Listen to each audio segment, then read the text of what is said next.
Hello, everyone. So I just got back from an early screening of Bullet Train. This is a brand new movie directed by David Leitch, and it has an incredible cast into it and a lot of cameos that I wasn't expecting from some really great actors. But it mostly stars Brad Pitt, Angelina Jolie, Aaron Tyler Johnson is in this, Brian Tyree Henry.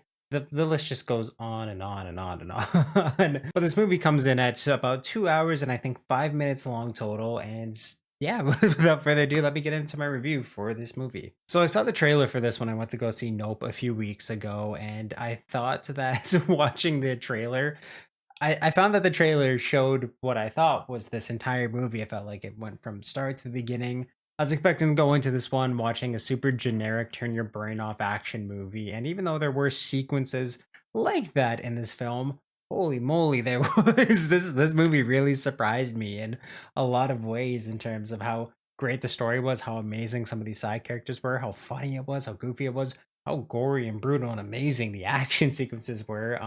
The director did Deadpool 2, which I wasn't aware of. So definitely seeing those action scenes translate to this one was very brutal, very gory, but it's just very stylistic. And the entire movie of this was extremely stylistic. This movie is about five assassins aboard a fast moving bullet train. They all find out that the missions have something in common and they all relate to a briefcase. So Brad Pitt's character has someone on the phone talking to him. It's Sandra Bullock's character, but he's recruited to basically take a very easy job, go into a bullet train, get a briefcase, get out, deliver it back to her. He is a pacifist. He doesn't like to kill anyone. He thinks that he has the world's worst luck in the world. People get killed when he's not trying to kill them. He just wants to get out of the life, but he needs, of course, to do some jobs to get some money. So he goes on, and things go very, very sideways when he finds out that he's not the only one on this train looking for the briefcase, and a bunch of their stories collide, and a lot of characters come into this, and they all get backstories and just their characters flushed out in ways that I thought were very entertaining. And I found again too, it was nice to see like every single character have their background flushed out and actually explained in a lot of ways. You get to know where they came from, who they are, exactly and fully in the scenes that they haven't been, no matter how long they are in the movie. Which again, I just really appreciated, and I love the characters in this movies. There's some that shine and get more screen time more than others, but I found like all of them were awesome. My two favorites were the twins, which are played by Aaron Tyler Johnson and Brian Tyree Henry. They are hilarious in this movie and definitely bring a lot of comedy to the film. Some unintentionally, some intentionally, and of course, Brad Pitt is absolutely hilarious in the role that he's playing, and just someone again who doesn't want anyone to get hurt on the job, but things just happen in ways that he can't control, but he's still trying to do that, which again just made his character very, very funny. It is so over the top and so goofy, but I found that worked in a lot of ways for this movie, and it was just really, really fun to watch. And I couldn't take my eyes off the screen. Laughed so many times. Again, the action's awesome. I was cheering, happy. Moments when it was goofy and whatnot, I found that it just worked really, really well for the majority of the film. There were times where, again, when they're flushing people's backstories out, the pacing of this movie can feel really off and weird sometimes, where you'll see Brad Pitt's character get attacked, and then you'll watch like 20 minutes of everyone else doing their thing, and it's supposed to, at least it felt like it was supposed to be happening at the same time as Brad Pitt's character getting attacked. But then 20 minutes later, we finally pick up and watch that fight scene, and like things like that happens a lot, where it's just all of a sudden now the timeline's back to normal, even though it felt like it was normal. Again, it was just events happening at times that it all felt like it was happening at the same time, but it wasn't. And I found like that wasn't explained all too well.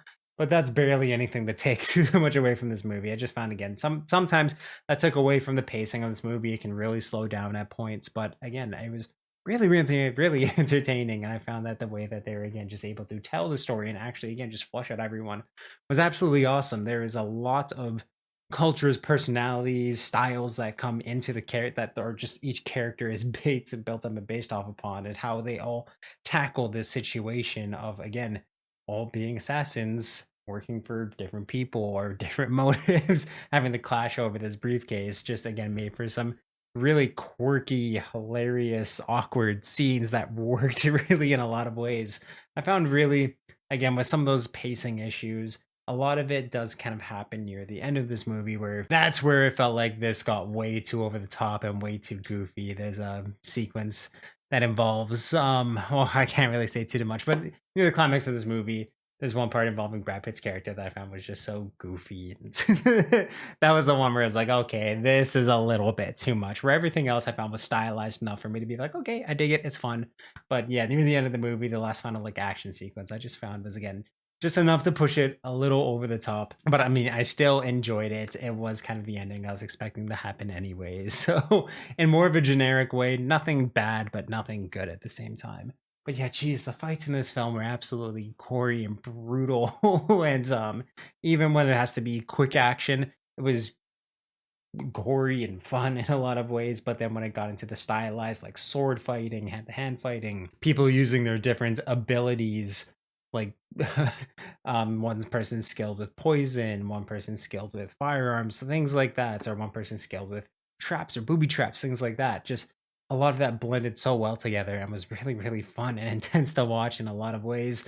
Some of the ways that again their skills work against them in a situation like this, I found was really, really fun. And again, it was riveting to watch this going into it thinking it was going to be an absolutely generic action movie, but it was something very stylized, very different in a lot of ways that I wasn't expecting for the majority of this film. Again, there is times where it goes back into being generic, a bit of a mess, bit of goofy. You have to turn your brain off to enjoy it. But honestly, the way that they're able to weave these stories and how interesting these characters are were very, very cool.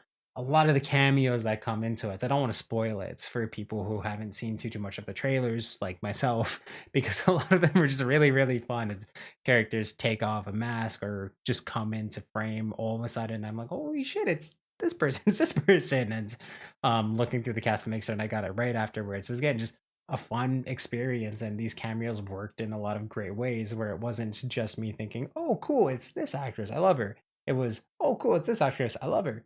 Holy shit, she's doing an amazing job. She's kicking ass. Like things like that just made you really, really excited. Where it used the actors and their talents very, very well. Of course, too, just their presence being there, hyping you up, of course, their performances did so as well. So really, with everything taken together, I really enjoyed my time with Bullet Train. That's why I'm gonna have to give it a 7.5 out of 10.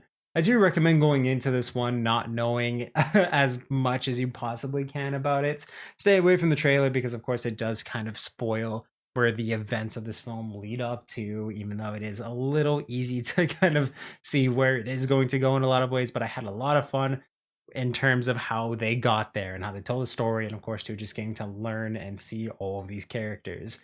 Lots and lots to enjoy about Bullet Train. So of course, if you've seen the film, please let me know what you thought about it in the comments down below. And if you like this review, definitely give it a thumbs up and let me know. And you can check out everything I do on this channel through my playlist down below, and I'll link some up top here. Thank you for subscribing and turn that little ringer on so you know when I upload new videos. If you want to check out everything I do live stream and Twitch wise, link to that in the description of this video, and of course my channel bio. And in both of those places, there's a link to the Media Mountain, which is my Discord where we talk about movies, video games, comic books, TV, pretty much everything that's awesome in this world. So you can definitely join that amazing community. I'll make it even more amazing than it is already. And yeah, just awesome, guys.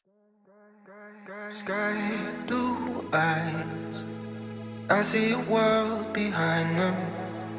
No more time sinking into the side.